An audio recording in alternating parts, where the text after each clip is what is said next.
Dans ses enquêtes, Talatala révèle que les députés nationaux ne fréquentent pas leur base ou circonscription électorale.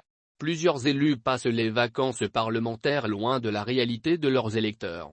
C'est ce jeudi 15 décembre que la session ordinaire de septembre se clôture à l'Assemblée nationale comme au Sénat. C'est en conformité de la Constitution. Les députés doivent donc partir en vacances. Et ils ne retrouveront le chemin de l'hémicycle qu'en mars 2023, pour une nouvelle session.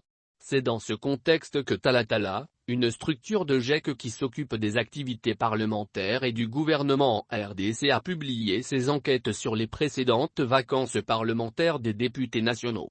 Talatala précise que lors de vacances parlementaires de décembre 2021 à mars 2022, aucun député n'a déposé son rapport dans près de 30 circonscriptions.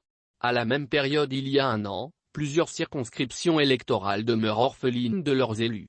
En clair, aucun rapport des vacances parlementaires de décembre 2021 à mars 2022 concernant certaines villes ou localités n'est parvenu au bureau de l'Assemblée nationale, a précisé Talatala dans sa publication, et d'ajouter que ces circonscriptions n'ont pas vu leurs députés lors de vacances parlementaires.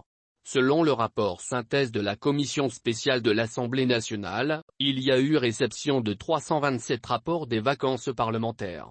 Par contre, Talatala n'en a compté que 323.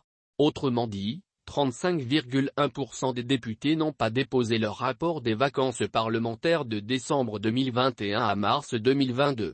Cependant, Talatala a énuméré premièrement les députés les plus médiocres dans 6 provinces. Il s'agit des Nord-Ubangi, Kasaï, Équateur, Kasaï oriental, Lualaba et Chiapas. Les élus de ces provinces sont les moins productifs. À l'inverse, du haut du top 10, Talatala indique que des bons élèves sortent de la Mongala, du Haut-Île-du-Maine-Dombe et du Haut-Lomami. Les députés de ces circonscriptions effectuent des descentes sur terrain et produisent les rapports de leur base.